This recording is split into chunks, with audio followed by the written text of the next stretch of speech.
Good morning from Martinsville, Indiana. Nice, cool spring day.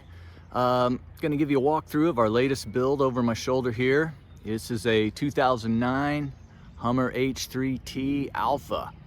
So if you like this build and you're interested in the Hummer stuff, particularly Dana 44s, transfer cases, solid axle swaps, subscribe to my channel, and in that way you'll get all the newest, latest, greatest videos as soon as I put them out.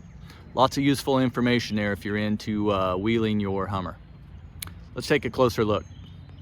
So this truck has 154,000 miles on it, and it's an original Alpha. This is an adventure pack, so it came with factory front and rear lockers.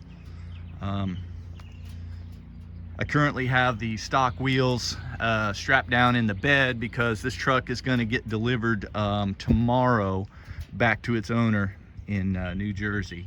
So this is my last chance here to do a walkthrough. So like most of our builds here, solid axle swaps, we start off with a GM Dana 44. We put 6-lug ABS hubs on there, and we use coil springs with a 3-link. This is what she looks like. As you can see, the track bar and drag link are fairly flat, so these trucks drive really nice. They have no bump steer, and you know, the turning radius is decreased a little bit. Obviously we got, you know, tire clearance problems, but we try to build them as low as we can so that they perform a lot better. Up front, the steering system is based on a Trail Gear Toyota IFS box with the Trail Gear pitman arm. This truck has ram assist. It also has a highly customized anti-rock sway bar, and it's using Wild Horse Bronco front springs, which are a little more flexy than what we normally use, so the sway bar is kind of a must.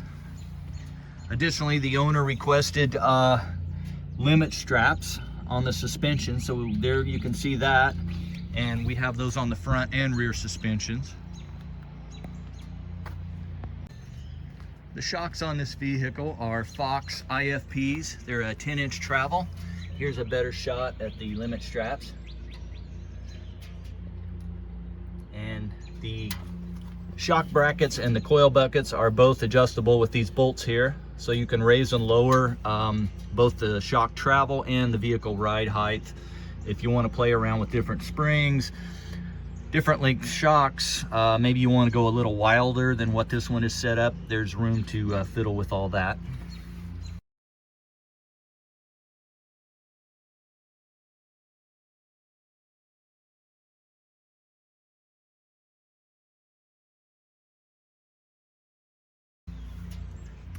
We also pulled the transfer case out of here and put in a 2-wheel drive kit from transfercases.com.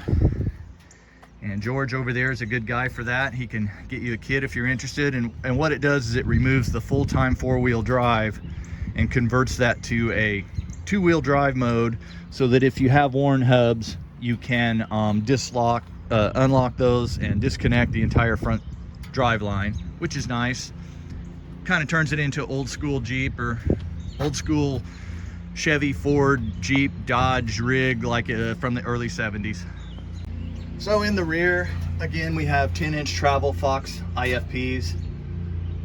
This is a stock 8.6 10 bolt. This has E-lockers front and rear. And here's the rear limit straps.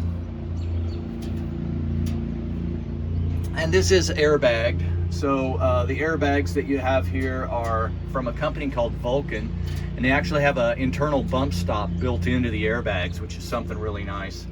On prior builds, when I used airbags, I had to give up the bump stops, and I found this company that's actually putting the bump stops inside the airbags.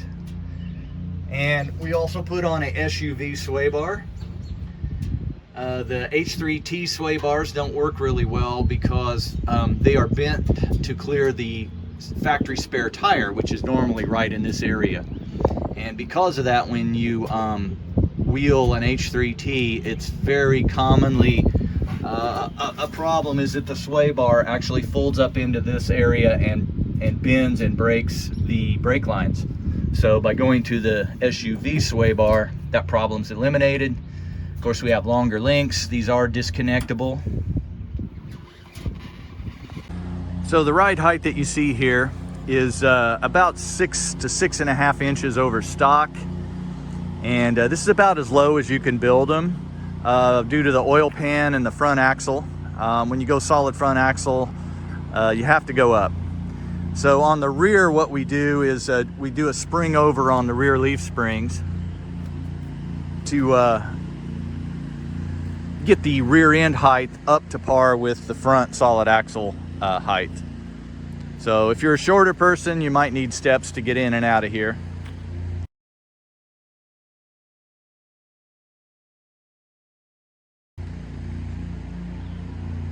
Interesting thing about this truck is these axles were actually built by myself about 6 or 7 years ago, and these were underneath a white H3 solid axle swap truck. And if you want to look through my prior videos, you can actually see a similar walk around on that truck. But that owner decided to upgrade his axles to a 14 bolt rear and a Dana 60 front. And so these axles became available. And I hooked up this guy that had this truck. He wanted to do it, and I got a hold of the other guy, and they got together and did a deal for the axles. So this is kind of an unusual build because these axles have been under an H3 before. That previous owner had done some kind of special stuff to these axles as well. He's running chromoly shafts in the rear 8.6. I'm not sure where he got them, but they do exist. And aftermarket wheel studs. These are both Eaton E-lockers front and rear, and Yukon 488 gears. The previous owner of these axles, when they were in the white truck, he actually drove that truck out to Moab and did some wheeling during Black Sheep week and drove it back. So these axles have kind of proven themselves. The front has Yukon chromoly shafts as well, Spicer solid U-joints. And I didn't do much to the axles. I just checked the lash in them and cleaned them up a little bit, threw some paint on them.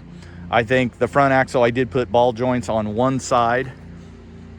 The previous owner had replaced ball joints on one side and the other side was fine, so he let it go, but they were mismatched. So when I got the axles from him, I went ahead and installed matching ball joints in the other side.